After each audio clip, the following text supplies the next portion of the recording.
Oke, nah, apa program ini? Nah, program ini adalah program belajar selama 1 semester atau lebih kurang 16 minggu di universitas luar negeri, yang di sana mahasiswa untuk, ya, jadi ini untuk mahasiswa S1 gitu ya, undergrad atau S1. Jadi kalau ada di sini mahasiswa master, jadi ini bukan diperuntukkan untuk mahasiswa master atau mahasiswa S3, jadi memang khusus untuk mahasiswa S1.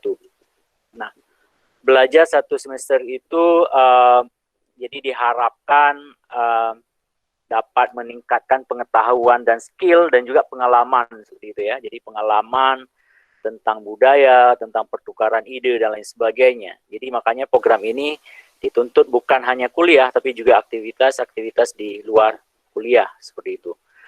Nanti akan kita lihat lebih detail bagaimana ininya. Nah, syarat yang utama yang harus dipenuhi oleh mahasiswa untuk melamar program ini, yang pertama punya nilai TOEFL atau IELTS. Nah, jadi TOEFL yang diharapkan itu adalah TOEFL yang internasional, yang Internet Based Test, yang IBT, atau yang kedua IELTS yang internasional. Namun pertemuan terakhir kami dengan tim Dikti menyatakan bahwa ITP, TOEFL ITP masih mungkin untuk digunakan untuk program ini. Jadi untuk IELTS dan adik-adik nanti melamar untuk kampus-kampus di Eropa, Amerika, atau Australia. Nah, kalau TOEFL-nya yang ITP, TOEFL untuk negara yang misalnya Asia Tenggara seperti itu. Namun nanti kita akan lihat lebih detail tentang ini ketika program ini resmi di launching minggu depan. Jadi bayangannya seperti ini. Jadi minimal adik-adik sudah punya ITP seperti itu. Jadi kalau TOEFL prediksi yang TOEFL Unsiah itu tidak bisa digunakan untuk mengikuti program ini. Yang kemudian kedua ini untuk mahasiswa untuk warga negara Indonesia. Jadi kalau mahasiswa internasional yang kuliah di tempat kita ini tidak bisa mengapply program ini karena ini khusus untuk warga negara Indonesia. Kemudian berada dari semester 4, jadi yang semester akhir tidak bisa, yang semester awal juga tidak bisa. Jadi ini rank semesternya. Kemudian juga untuk mahasiswa yang mau apply perlu dinominasi oleh participating home university. Nah, misalnya dari Unsia atau USK. Jadi sebelum mengapply program ini, mahasiswa perlu mendapatkan rekomendasi atau nominasi letter dari USK. Dalam hal ini nanti akan dikeluarkan oleh International Office USK. Makanya kita melakukan semacam praseleksi atau seleksi awal yang nantinya akan memberikan rekomendasi kepada mahasiswa yang kita anggap layak untuk mengikuti program ini. Mahasiswa tersebut nanti mengapply secara resmi ke Dikti dengan salah satu persyaratannya atau bahan yang perlu dilengkapi adalah surat rekomendasi atau nominasi. Apa saja yang ditanggung oleh program ini atau beasiswa ini? Nah, program ini menanggung, bisa kita bilang, semua kebutuhan ya yang dibutuhkan oleh mahasiswa selama 1 semester itu belajar di luar negeri. Jadi tuition fee, jadi SPP selama 1 semester itu akan dibayar. Kemudian juga biaya hidup ya juga ditanggung selama 1 semester. Kemudian ada asuransi juga dibayar. Kemudian juga nanti tempat tinggal, jadi kampus yang jadi mitra itu menyediakan tempat tinggal ya. Nanti tentunya Dikti yang akan memproses masalah tempat tinggal dengan kampus yang menjadi tempat belajar itu. Jadi adik-adik mahasiswa tidak perlu susah mikir di mana tinggal lain sebagainya. Jadi kalau sudah lulus, jadi tempat tinggal nanti akan disediakan. Kemudian juga ditanggung tiket ya, tiket dan biaya pengurusan visa. Nah, visa memang nanti mahasiswa perlu mengurus sendiri, tapi biaya kebutuhan untuk visa, membayar visa itu ditanggung oleh program ini.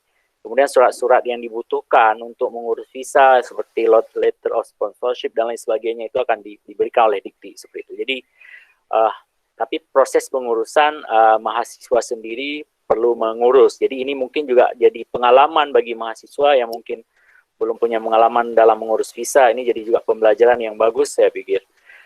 Nah, kapan program ini akan dilaksanakan? Jadi targetnya itu bulan September mahasiswa sudah berangkat, kemudian akan berakhir sampai bulan Desember. Jadi selama 4 bulan atau 16 minggu lebih kurang. Jadi diperkirakan bulan Desember berangkat, kemudian akhir Desember mahasiswa sudah kembali ke Indonesia. Sedangkan proses pendaftaran seperti saya bilang tadi akan dimulai nanti di bulan Mei, pendaftaran yang resmi di Dikti seperti itu. Kemudian ini saya pikir nggak perlu saya sampaikan, ini yang terkait dengan yang dilakukan oleh kampus mitra. Jadi kita nanti tinggal memilih kampus yang sudah ada di dalam WIS, tempat aplikasi kita mendaftar.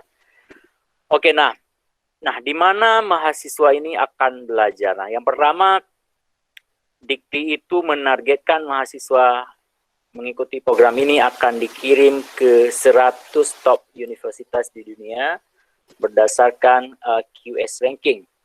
Namun demikian, jadi nanti juga tidak tertutup kemungkinan akan ditambah universitas di luar 100 ini menjadi 300 universitas top dunia. Kemudian untuk tahun ini ada 1.000 mahasiswa targetnya ya, beasiswa akan ada 1.000 mahasiswa yang akan mendapatkan beasiswa untuk mengikuti program ini. Jadi mudah-mudahan di antara adik-adik mahasiswa yang semua yang ada di sini hari ini akan masuk di dalam 1.000 orang terpilih untuk tahun ini. Seluruh Indonesia 1.000 orang. Saya pikir ini angka yang lumayan besar ya, 1.000 orang. Jadi kalau misalnya kalau kita mencari beasiswa S3 atau S2, itu jarang sekali misalnya yang satu seleksi itu memilih 1.000 orang seperti itu. Jadi ini cukup lumayan besar jumlahnya. Jadi mudah-mudahan di antara diri semua akan masuk di 1.000 orang terpilih ini.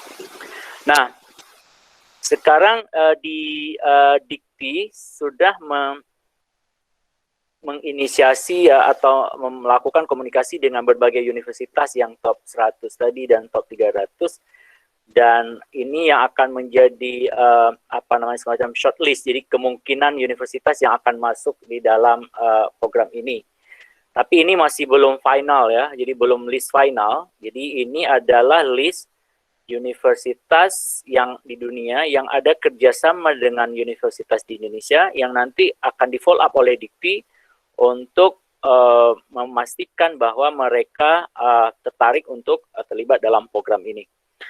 Nah, jadi nanti di aplikasi adik-adik mahasiswa tinggal nanti memilih universitas, misalnya dilihat kemampuan bahasa Inggrisnya yang kira-kira sesuai dengan minat dan bidang gitu ya, dan kemampuan bahasa Inggris juga seperti itu. Nanti jadi walaupun nanti ada universitas di sini tidak ada kerjasama dengan kampus kita dengan USK, adik-adik tetap bisa memilih gitu ya, tetap bisa memilih universitas tersebut ya, ketika mengisi aplikasi. Jadi ini yang masuk shortlist. Jadi ini top 100 dulu. Jadi yang top 100 itu ada banyak sekali universitas yang masuk shortlist. Namun nanti Dikti akan mengeluarkan list finalnya itu di dalam sistem aplikasi, itu bisa dilihat, kita bisa memilih ketika kita memilih kampus. Ini masuk top 100. Nah, di luar itu juga ini yang masuk shortlist, jadi yang masih dijajaki oleh Dikti untuk kerjasama program ini. Nah, sedangkan kalau dengan universitas kita sendiri, ini beberapa kampus yang ada kerjasama yang dengan kampus kita, yang nanti juga adik-adik bisa memilih kampus ini. Jadi sekali lagi saya bilang nggak hanya terbatas di sini ketika mengisi aplikasi, tapi kalau memilih ini saja juga bagus seperti itu. Kalau memilih di luar ini misalnya lebih cocok, oke. Jadi Dikti menyampaikan seperti itu. Jadi kita bisa memilih semua kampus yang nanti akan ada di final listnya Dikti. Nah, jadi seperti yang saya sampaikan tadi bahwa proses aplikasi resminya di Dikti itu yang nanti perlu mahasiswa sendiri yang mengisi adalah di bulan Mei. Namun OIA, USK perlu nanti melihat kemampuan mahasiswanya dulu sehingga bisa mengeluarkan rekomendasi untuk mahasiswa yang akan mendaftar, maka kami melakukan yang namanya seleksi tahap awal seperti itu. Nah, seleksi tahap awal itu sebagaimana yang dari lihat di sini di flyer ini kita sudah cantumkan deadline-nya itu adalah 28 April ya, kita perpanjang, jadi masih ada sekitar 2 minggu lagi. Kemudian perlu diisi aplikasi ini, kemudian di submit di sini, di-upload ID mahasiswa, kemudian kurikulum vitae, kemudian TOEFL, kemudian transkrip nilai. Nah, berdasarkan ini nanti kami akan melakukan seleksi tahap awal sehingga kami akan memutuskan mahasiswa mana yang akan kami rekomendasi atau kami berikan semacam rekom untuk melakukan tahapan seleksi selanjutnya. Nah, tapi penentuan finalnya adalah seleksi yang nanti ada di Dikti seperti itu. Nah, kira-kira itu informasi dari saya. Oke, sebelum ini satu lagi informasi bahwa berapa banyak yang harus diambil kuliah. Jadi kuliah 1 semester itu nanti setara dengan 20 SKS. Nah, namun demikian, mata kuliah yang diambil itu tidak banyak. Jadi mata kuliahnya itu sekitar 4 mata kuliah. Di luar itu, jadi diharapkan ada aktivitas di luar kuliah, misalnya apakah aktivitas di lab, atau aktivitas di industri, atau aktivitas di lembaga-lembaga lain di luar kampus, atau aktivitas di luar kuliah tapi di dalam kampus, oke juga. Nanti aktivitas itu akan dikonversi sehingga kegiatan ini nanti akan setara dengan 20 SKS gitu ya. Walaupun 20 SKS itu bukan full kuliah 20 SKS. Karena ini bagian dari program Merdeka Belajar seperti itu. Nah, itu saja pemaparan dari saya. Kalau ada yang ingin ditanyakan, silakan ditanyakan. Nanti ada teman-teman dari OIA yang lain di sini, ada Kak Ria, Kak Dini yang juga akan membantu menjawab. Ya, silakan. Pak, saya izin bertanya. Oke, silakan ya. Jadi tadi kan Pak, untuk yang mata kuliah kita cuma bisa mengambil 4 mata kuliah. Nah, untuk kreditnya benar, itu ya. apakah bisa dikonversi ke mata kuliah kita di kampus atau itu nggak terhitung kreditnya Pak? Terima Nah, kasih. jadi baik. Ya, terima kasih. Baik. Untuk kredit, jadi nanti kredit yang diambil itu akan dikonversi ke kredit yang ada di kampus. Karena ini bagian dari kegiatan Merdeka Belajar, seperti itu. Nah, untuk teknisnya nanti kementerian akan mengirim surat ke kampus tentang teknis konversi dari kredit ini. Jadi bisa dikonversi. Jadi kegiatan 1 semester ini tidak rugi secara kredit seperti itu. Itu seperti sama juga dengan kegiatan Merdeka Belajar yang di dalam negeri seperti itu.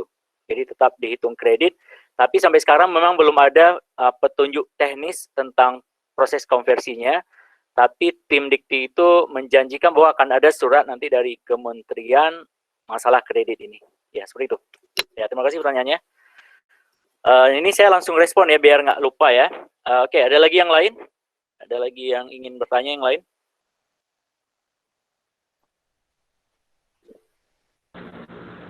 Izin bertanya. Jadi saya, ya silakan.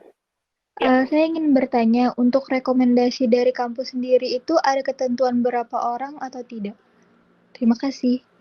Nah, ya baik. Ya, kita nggak ada ketentuan. Jadi kita berharap bahwa USK bisa mahasiswa USK sebanyak-banyaknya bisa mendapatkan beasiswa ini.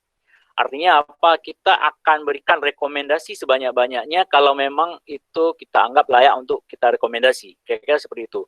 Jadi nggak ada batasan karena ini kompetisi secara nasional. Jadi semua kampus berharap banyak mahasiswanya yang bisa masuk. Begitu juga dengan USK seperti itu. Jadi nggak ada batasan. Jadi selama kita anggap secara bahasa Inggris cukup qualified, kemudian secara akademis cukup qualified. Kemudian juga kita yakin bahwa mahasiswa ini siap untuk berpergian untuk belajar di luar negeri, maka kita akan berikan rekomendasi. Makanya nanti kita akan melakukan semacam asesmen awal gitu ya, seperti itu sebelum kita memberikan rekomendasi. Ya, kira-kira seperti itu. Mungkin ada tambahan dari Kak Arya atau Kak Dini, silakan.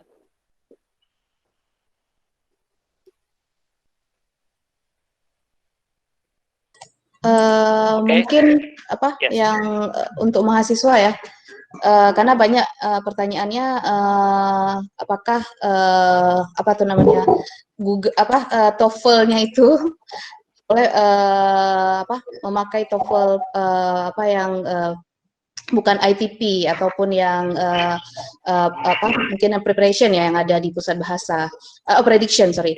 Jadi kalau untuk program ini karena memang ini program resmi dari Kemendikbud dan Dikti, jadi memang yang diminta itu seperti Pak Melizar sampaikan sebelumnya adalah TOEFL ITP minimal dan kalau ada memang IELTS atau IBT karena memang banyak kampus yang seperti Amerika atau yang Eropa itu tidak menerima yang di bawah itu TOEFL-nya seperti itu. Jadi memang dan karena memang waktunya di extended atau diperpanjang, jadi adik-adik masih punya waktu lah untuk apa?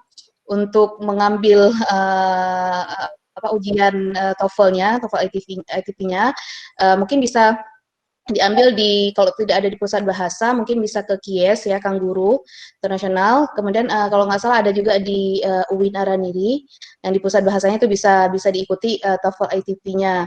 Kalau untuk IELTS sendiri tapi mungkin tidak ada di sini ya. Artinya ada memang apa pusat bahasa atau KIES kadang-kadang membuat tes IELTS tapi memang harus dilihat sesuai jadwalnya. Mungkin bisa dilihat di media sosial mereka masing-masing. Mungkin itu aja. Baik, oke. Ini ada pertanyaan dari Iza Kamal Haridi. Mohon maaf, izin bertanya, apakah ada kuota pembagian per universitas? Oke. Jadi tidak ada kuota, ya, tidak ada kuota itu yang pasti. Jadi nggak ditentukan USK dapat berapa, kampus lain dapat berapa. Namun demikian, dalam sebuah pertemuan saya pernah mendengar bahwa tim ini berusaha bahwa ada keterwakilan gitu ya, ada keterwakilan dari kampus seperti itu. Artinya apa? Kalau dibilang ada keterwakilan, kita nggak tahu kuotanya berapa, tapi kita menduga bahwa kalau memang mahasiswa kita qualified akan ada yang dapat. Kira-kira seperti itu. Tapi ingat, tentu harus qualified seperti itu. Kalau misalnya nggak ada mahasiswa kita yang nggak qualified ya, walaupun memang mereka berharap ada keterwakilan, tapi juga mungkin nggak akan diambil seperti itu. Tapi saya meyakini seperti yang mereka sampaikan bahwa nggak ada kuota, tapi mereka berusaha bahwa ada keterwakilan dari kampus-kampus, sehingga saya berkeyakinan bahwa kalau ada mahasiswa kita yang qualified, kemungkinan akan ada yang dapat, mudah-mudahan seperti itu. Tapi tidak ada kuota. Oke, ada lagi yang lain? Nah, ini memang itu. Tadi saya pikir masalah utama adalah tentang TOEFL ini ya, yang internasional mungkin terbatas. Yang saya tahu kalau IELTS itu kalau di KIES jadi nggak selalu ada. Tapi saya pernah mendengar di Fatih juga ada tes IELTS, tapi saya nggak tahu pastinya sekarang bagaimana. Kemudian kalau TOEFL IBT itu saya nggak tahu di Banda Aceh. Roda saya dulu pernah ikut di Medan gitu. Saya pernah ikut di Medan itu yang ada TOEFL IBT. Jadi paling kurang ITP gitu ya, paling kurang ITP karena menurut tim ini ITP masih mungkin karena itu masih mungkin diterima oleh negara-negara ASEAN. Kira-kira seperti itu. Oke, ada lagi pertanyaan yang lain. Kita kan ada praktikum, contohnya mahasiswa kedokteran. Apakah mata kuliahnya disinkronkan dan apakah mata kuliah kita Fakultas Mesin atau ikut ulang di semester selanjutnya? Nah, jadi menurut tim Dikti ini di pertemuan terakhir nanti akan ada list mata kuliah yang bisa dipilih oleh mahasiswa. Nah, saya tidak yakin kalau program seperti ini itu bisa dikonversi ke hal-hal yang mata kuliah praktikum, kecuali memang ada aktivitas Anda praktikum juga di sana. Tapi mungkin dikonversi ke mata kuliah yang yang bukan mata kuliah praktikum seperti itu. Saya berasumsi seperti itu. Karena menurut tim itu nanti akan ada list mata kuliah yang akan dikeluarkan oleh Dikti, mata kuliah yang akan diambil oleh mahasiswa di luar negeri selama program ini berlangsung. Kira-kira seperti itu.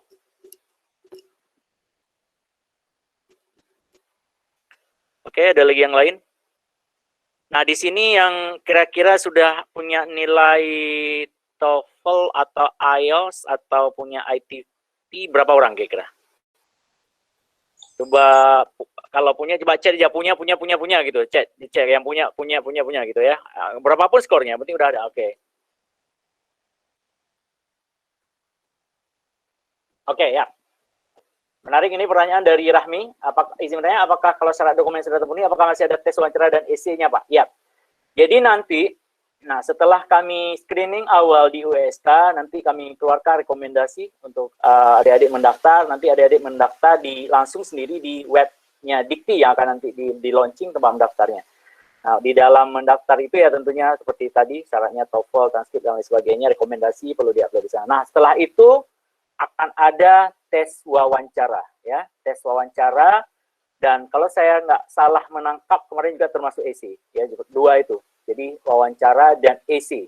Tapi kita masih menunggu juga teknis juknis yang fixnya. Tapi minimal sekali akan ada tes wawancara seperti itu. Oke, sudah ada 2 orang yang punya ya. Oke, ada lagi yang lain?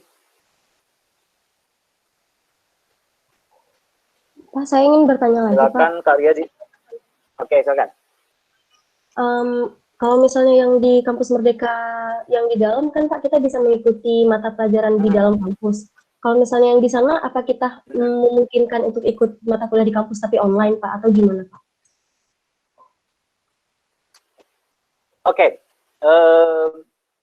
Jadi ini nanti gini, seperti asumsi sekarang adalah program ini berlangsung offline, bukan online. Asumsinya seperti itu. Jadi Anda berangkat ke luar negeri belajar secara offline. Tapi kalau ada perubahan beberapa bulan ke depan kita belum nggak tahu. Tapi asumsinya sekarang seperti itu. Ini Anda nggak belajar di luar negeri itu, tapi Anda tetap di Banda Aceh. Jadi Anda berangkat ke luar negeri. Kira-kira seperti itu. Berarti mata kuliah jadi kalau kemarin ada pertanyaan bagaimana kalau misalnya pertanyaannya kalau ada negara yang belum membuka border, misalnya kayak Australia. Ya, jadi untuk negara itu tahun ini mungkin tidak ada seperti itu, walaupun di list itu ada kampusnya. Jadi mungkin negara tersebut baru mulai tahun depan. Seperti itu. Tentunya ketika Anda 1 semester di sana, jadi Anda nggak mengambil lagi mata kuliah yang ada di USK. Jadi Anda fokus di sana selama 1 semester itu. Ya, jadi 4 mata kuliah lebih kurang, kalau saya nggak salah 4 sampai 5, sisanya nanti aktivitas di luar kuliah, namun nanti Anda dikonversi kreditnya sebanyak 20 SKS. Kira-kira seperti itu. 1 semester full. Oke, ada lagi yang lain? Silakan Arya atau Kak Dini kalau ingin menambahkan. Belum ada lagi. Nah, oke. Jadi kalau tidak ada, jadi silakan Itu ada persiapkan diri, terutama IELTS. Ya, kan? Pertanyaan paling bawah itu yang sertifikat TOEFL berapa Silakan lama? mempersiapkan diri, nanti di submit aplikasinya sehingga kita nanti lihat kesiapan dari mahasiswa USK. Kemudian akan kita buat rekomendasi, nanti ketika aplikasi ini dibuka, adik-adik sudah siap untuk mendaftar. Oke, jadi sertifikat ITP dan IBT. Yang saya tahu IBT itu 2 tahun, jadi umumnya itu 2 tahun masih bisa dipakai ya kalau IBT. Kalau ITP, saya ini kurang informasi ya ITP. Ada informasi nggak, Ria, kalau ITP? Kalau ITP 2 tahun. Sama ada 2 tahun. 2 tahun juga ya, berarti 2 tahun ya. Ya, 2 tahun. Jadi umumnya seperti itu. Tapi kalau misalnya Anda punya, tapi udah lewat 2 tahun nggak apa, untuk ini Anda coba submit aja dulu. Ya, tapi kalau untuk masuk kayak program master atau program S3 itu syaratnya 2 tahun. Tapi untuk misalnya Anda punya, tapi udah mati ya, gini aja. di submit aja dulu, nanti kita lihat ini ya. Ya setelah tentunya setelah dokumentasi seleksi dokumen pasti diperiksa dokumen dulu, kemudian akan dipanggil yang akan diwawancara ya. Nah, wawancara nanti adalah tim dari Dikti yang akhir itu. Nah, timnya itu mereka yang bentuk tim ya. Biasanya kalau tim Dikti itu dari berbagai macam kampus seperti itu ya. Wawancara akhir di Dikti dari tim Dikti.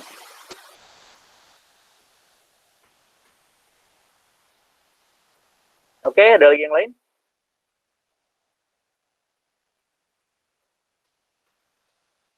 Oke, kalau tidak ada, jadi untuk info session hari ini saya pikir cukup sampai di sini. Kalau ada info tambahan yang diinginkan nanti boleh silakan kontak OIA, boleh mampir langsung juga boleh.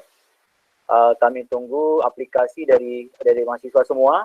Kami sangat berharap banyak mahasiswa Unsiah yang dapat mendapatkan program ini. Namun kalau misalnya di antara didik semua tahun ini misalnya belum siap dan lain sebagainya, jadi persiapkan diri untuk tahun depan karena menurut informasi yang kami terima ini program akan terus berlangsung seperti itu. Jadi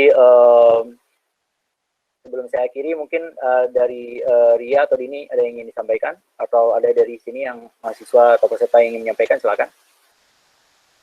Kalau nggak ada berarti akan saya akhiri. Oke, baik. Jadi saya asumsikan nggak ada yang ingin disampaikan ya. Baik, terima kasih atas kehadirannya. Oke, ada absen kehadiran ya. Silakan Derek semua, atau peserta semua, atau yang hadir semua mengisi absen kehadiran. Terima kasih atas kehadirannya. Lebih dan kurang kami mohon maaf. Jangan sungkan-sungkan untuk kontak OIA jika ada informasi yang dibutuhkan terkait dengan program ini atau program-program yang lain ya. Sekarang kita juga lagi ada program Virtual Mobility Program yang itu akan berlangsung nanti tanggal 28 April untuk series pertama dan akan berlangsung selama 6 series. Jadi adik-adik bisa berpartisipasi sebagai peserta atau sebagai audien. Itu juga ajang untuk melatih kemampuan bahasa Inggrisnya dan kemampuan kerjasama dengan mahasiswa dari luar Indonesia atau dari luar USK. Baik, jadi itu saja dari kami untuk hari ini. Apakah slide PPT-nya bisa dikirim ke email? Oke, nanti bisa dikirim oleh tim OIA. Bisa ada emailnya? Bisa dikirim nggak ini? Kalau ada email saya nggak tahu nih. Kalau yang ada mendaftar melalui ya, kalau memungkinkan ya akan dikirim. Ada ya bisa ya? Nah, kalau daftar resmi ada. Atau dikasih link apa aja? Link di Drive, dikasih link posting di sosmed atau di mana mungkin? Tinggal diakses di sana. Oke, baik. Terima kasih semua. Saya akhiri. Assalamualaikum warahmatullahi wabarakatuh.